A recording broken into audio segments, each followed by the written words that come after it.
Welcome to WB exam কাকার YouTube channel. WB exam কাকার YouTube চ্যানেলে তোমাদের সকলকে স্বাগত। তো যারা যারা এই চ্যানেলে নতুন এসেছো তাদেরকে বলবো চ্যানেলটিকে সাবস্ক্রাইব করে পাশে থাকা বেল আইকনটিতে প্রেস করে দেওয়ার জন্য, বিভিন্ন রকম সরকারি এবং বেসরকারি চাকরির নিত্য নতুন আপডেট পাওয়ার জন্য। তো চলো বন্ধুরা, দেরি না করে শুরু করছি আজকের ভিডিও। তার আগে অবশ্যই বলবো ভিডিওটি তোমরা শুরু থেকে শেষ পর্যন্ত স্কিপ না করে ভালো করে দেখতে থাকো, আশা করি তোমাদের উপকারে লাগবে। তো তোমরা দেখতে পাচ্ছ এই মুহূর্তে আমি রয়েছি শ্যামাপ্রসাদ মুখার্জি পোর্ট, কলকাতা। ঠিক আছে, তো এখানে কিন্তু কয়েকটি শূন্যপদ বেরিয়েছে। তো এই শূন্যপদটি কিভাবে কি, কতগুলি শূন্যপদ রয়েছে, যোগ্যতা কত, বেতন বয়স কত, এ টু জেড ডিটেলস আজকে তোমাদের সাথে আলোচনা করব। তার আগে আমরা সবার আগে যে নোটিফিকেশনটি রয়েছে সেটি একবার ভালো করে দেখে নিব, এবং কোথা থেকে পাবে তোমরা সেটিও একবার তোমরা ভালো করে দেখে নাও। তো আমি নিচে লিংক দিয়ে রাখছি, সেই লিংকের মারফতে তোমরা সরাসরি ওয়েবসাইটে পৌঁছাতে পারবে। ওয়েবসাইটে পৌঁছানোর পর তোমরা এখানে দেখতে পাচ্ছ অনেকগুলি অপশন রয়েছে। তো তোমরা চলে যাবে জব ওপেনিংসে। ঠিক আছে, জব ওপেনিংসে ক্লিক করবে। তো ক্লিক করার পর তোমরা দেখতে পাচ্ছ পেজ ঘুরছে। তো নতুন একটি পেজ খুলে গেল। তো এখানে তোমরা দেখতে পাচ্ছ যে এখানে অনেকগুলি পোস্ট রয়েছে। ঠিক আছে, তো যার মধ্যে তোমরা সবাই অ্যাপ্লাই করতে পারবে, তো সেটা আমি তোমাদের দেখাচ্ছি। এখানে দেখো বলছে কি, engagement of 40 office assistant on contractual basis under HDC for posting at Haldia. মানে হলদিয়াতে যে ডক রয়েছে সেই ডকে কিন্তু নিয়োগটি করা হবে। তো এখানে কিন্তু ফর্ম ফিল আপ অলরেডি 26 তারিখ থেকে শুরু হয়েছে, 20/6 থেকে শুরু হয়েছে, এবং সেটা চলবে কিন্তু জুলাই মাসের 7 তারিখ পর্যন্ত। তো অনেক সময় কিন্তু রয়েছে। তো বিষয়টা কি, তার আগে আমি ডাউনলোড করে নিচ্ছি, ডাউনলোড করে এ টু জেড তোমাদের সাথে আলোচনা করছি। তো ডাউনলোড হয়ে গেল। তো ডাউনলোড হয়ে যাওয়ার পর পেজটি আমি জুম আউট করে নিচ্ছি তোমাদের সুবিধার জন্য। তো জুম আউট করার পর তোমরা দেখতে পাচ্ছ হলদিয়া ডক কমপ্লেক্স। ঠিক আছে, অফিস অ্যাসিস্ট্যান্ট অন কন্ট্রাক্ট, এটা কিন্তু আপাতত কন্ট্রাকচুয়াল বেসিসে কিন্তু কাজটি তোমাদের করতে হবে। তো তার আগে কি বলেছে এ টু জেড তোমাদের সাথে আলোচনা করে নিচ্ছি, তো ভালো করে দেখতে থাকো। হলদিয়া ডক কমপ্লেক্স এসএমপিকে intends to engage 40 office assistant on contractual basis under HDC for posting at Haldia. হলদিয়াতে কিন্তু তোমাদের রিক্রুটমেন্টটি হবে, মানে এখানে তোমাদের পোস্টিং হবে। এবং বলেছে কি যে মানে সবকিছু নিচে কিন্তু দেওয়া রয়েছে, যেখানে দেখতে পাচ্ছ engagement, the details of eligibility criteria of which are given below. তো আমরা এক এক করে প্রথমে যেটা রয়েছে এলিজিবিলিটি, এখানে বলেছে কি মানে ম্যাক্সিমাম এজ যেটা আপার এজ সেটা কিন্তু 40 বছর। 40 বছরের বেশি কিন্তু হওয়া যাবে না। এবং এটা কিন্তু ক্যালকুলেট করা হবে 1/6/2024। ঠিক আছে, মানে জুন মাসের 1 তারিখ সেটা থেকে কিন্তু ক্যালকুলেশনটা করা হবে। তারপরে এসেনশিয়াল কোয়ালিফিকেশন এন্ড এক্সপিরিয়েন্স কি চাওয়া হয়েছে, এখানে বলেছে মাস্ট হ্যাভ পাসড গ্রাজুয়েট, মানে এখানে গ্রাজুয়েট ডিগ্রি তোমাদের পাস করতে হবে, or equivalent degree from any government recognized university institute regular course. এখানে কিন্তু রেগুলার কোর্সেই কিন্তু তোমরা যদি গ্রাজুয়েশন কমপ্লিট করে থাকো তাহলেই কিন্তু তোমরা অ্যাপ্লাই করতে পারবে। তারপরে বলা রয়েছে certificate of proficiency in typing from government registered institute. ঠিক আছে, মানে মানে টাইপিং। ঠিক আছে, যদি তোমাদের টাইপিং কোনো গভর্নমেন্ট রেজিস্টার্ড ইনস্টিটিউট থেকে যদি তোমাদের এই টাইপিং এর উপরে সার্টিফিকেট থাকে তাহলে কিন্তু তোমাদের অগ্রাধিকার দেওয়া হবে। তারপরে বলেছে কি minimum 2 years experience in clerical staff, data entry operator, office assistant, administrative assistant, computer assistant, multitasking staff, personal secretary in any reputed autonomous body, government, semi government, private organisation, law firm প্রভৃতি ক্ষেত্রে।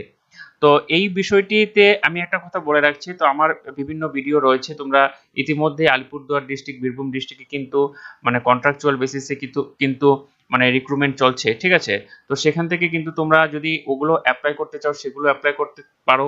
ঠিক আছে, এখানে যে তোমাদের main বিষয় হলো যে এক্সপিরিয়েন্সটা। ঠিক আছে, তো ছোট ছোট কোনো সংস্থাতে কাজ করলেও কিন্তু তোমাদের সেই এক্সপিরিয়েন্সটা তোমরা পাবে, বা কন্ট্রাকচুয়াল যে থাকে অনেক সময় গভর্নমেন্টের আন্ডারে, সেগুলোতেও যদি তোমরা মানে এক্সপিরিয়েন্সটা তোমরা যদি একবার অর্জন করতে পারো তাহলে কিন্তু ভবিষ্যতে তোমাদের সেটা বড় কাজে কিন্তু তোমাদের লাগবে। ঠিক আছে, তারপরে এখানে কি বলেছে certificate course of minimum 6 months computer, মানে 6 মাসের তোমাদের কম্পিউটার সার্টিফিকেট কোর্স থাকতে হবে, এবং excellent communication and drafting skill. ঠিক আছে, তো এগুলো কিন্তু তোমাদের থাকতে হবে। এখানে কিন্তু তোমাদের অ্যাপ্লিকেশনের উপরে এই কথাটা লিখতে হবে, application for the contractual engagement of office assistant under HDC. তারপরে কিন্তু এখানে যে অ্যাড্রেস রয়েছে সেই অ্যাড্রেসটা কিন্তু তোমাদের যেটা রয়েছে খাম থাকবে তার উপরে কিন্তু ভালো করে লিখতে হবে। ঠিক আছে, তারপরে আমি চলে যাচ্ছি এখানে। তারপরে দেখো এখানে কি বলেছে যে এখানে কিন্তু যেটা বলেছে ইংলিশ এবং হিন্দিতে তোমাদের কিন্তু ভালো কিন্তু একটা দক্ষতা থাকতে হবে, ঠিক আছে। তারপরে এখানে যেগুলো বেসিক নিয়ম রয়েছে সেগুলো কিন্তু তোমাদের যেটা সিলেক্ট হওয়ার পরে কিন্তু তোমাদের মানে ট্রেনিং এর মারফত কিন্তু করিয়ে দেওয়া হবে। এখানে কিন্তু কি কি লিভ রয়েছে না রয়েছে সেগুলো আপাতত দেখার বিষয় নয়। তো এখানে তোমাদের দেখতে হবে যে কিভাবে তোমাদের করতে হবে, মানে অ্যাপ্লাইটা কিভাবে তোমাদের করতে হবে, ঠিক আছে। তো অ্যাপ্লাই করার জন্য তোমাদের কিন্তু নিচে এরকম একটি যেটা ইসে রয়েছে ফরম্যাট রয়েছে সেটা কিন্তু ডাউনলোড করে নিতে হবে। এই অ্যাপ্লাইটি কিন্তু অফলাইন মারফতে কিন্তু হবে।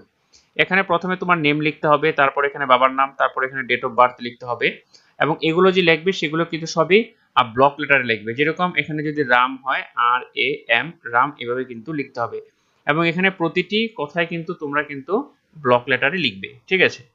তারপর এখানে ডেট অফ বার্থ ইস্যু করতে হবে এবং এখানে কিন্তু যেটা এজ, ঠিক আছে, এজটা কিন্তু তোমাদের 1/6/2024 করার জন্য। তো অনেকেই সেটা মানে অঙ্ক করে বের করার চেষ্টা করে, তো সেভাবেও করতে পারো। পাশাপাশি এজ ক্যালকুলেটর নামে কিন্তু একটি অ্যাপ রয়েছে, সেই অ্যাপের মাধ্যমে কিন্তু তোমাদের যে আজকের দিনে তোমাদের বয়স কত বা 1/6/2024 তোমাদের বয়স কত সেটা কিন্তু তোমরা খুব ভালোভাবে বের করে নিতে পারবে। তারপর অবশ্যই জেন্ডার এখানে মেল ফিমেল লিখে দিবে। পার্মানেন্ট অ্যাড্রেসটা কিন্তু তোমরা খুব ভালো করে লিখবে এবং অ্যাড্রেস ফর কমিউনিকেশন যদি এটা যদি একই থাকে তাহলে তোমরা এখানে ডু লিখতে পারো বা সেম লিখতে পারো, ঠিক আছে, কোনো অসুবিধা নেই। তারপরে টেলিফোন বা ল্যান্ডলাইন, তো এখানে ল্যান্ডলাইন তো আপাতত চলে না, তোমরা কিন্তু এখানে মোবাইল নাম্বারটি দিয়ে দিবে, বাড়ির মোবাইল নাম্বার, এখানে তোমাদের নিজস্ব মোবাইল নাম্বার এবং ইমেল অ্যাড্রেসটি তোমরা কিন্তু ছোট হাতের দিয়ে লিখতে পারো বা বড় হাতের দিয়েও লিখতে পারো, অসুবিধা নেই। তারপরে এখানে ন্যাশনালিটি, এখানে অবশ্যই ইন্ডিয়ান, রিলিজিয়ন সবার যে যা রিলিজিয়ন সেটা ভালো করে লিখে দিবে এবং তারপরে চলে আসি এখানে কোয়ালিফিকেশনের যেটা কি বলেছে মার্কশিট এবং সার্টিফিকেট টু বি এনক্লোজড, মানে সাথে কিন্তু মানে যেটা মার্কশিট রয়েছে এবং সার্টিফিকেট রয়েছে যেগুলো চাওয়া হয়েছে সেটা কিন্তু অ্যাটাচ করে দিতে হবে এবং সেটা কিন্তু সেলফ মানে অ্যাটেস্টেড করে, ঠিক আছে। তারপরে দেখো এখানে ক্লাস 10 এখানে তোমরা কত পার্সেন্টেজ পেয়েছো এবং কোন বোর্ড থেকে, ঠিক আছে, যেরকম West Bengal WB board of যেটা হয় আর কি সেটা দিতে হবে এবং তারপরে যেটা এটাতে লাগবে না তোমাদের আপাতত অনার্স পাস কোর্স এটা লাগবে না। ক্লাস 12 এখানে পার্সেন্টেজ, এখানেও তোমাদের বোর্ড, এখানে গ্রাজুয়েশন, এখানে তোমাদের পার্সেন্টেজ, এখানে বোর্ড এবং এখানে কিন্তু অনার্স ছিল না পাস কোর্স ছিল সেটা কিন্তু লিখে দিতে হবে। তারপরে টাইপিংটা তোমাদের লিখে দিবে ভালো করে এখানে। তারপরে কম্পিউটার নলেজের পার্সেন্টেজ, তারপরে কোন বোর্ড থেকে করেছো সেটাও কিন্তু তোমরা ভালো করে লিখে দিবে, ঠিক আছে। এবং তারপরে চলে যাই আমি এক্সপিরিয়েন্সে।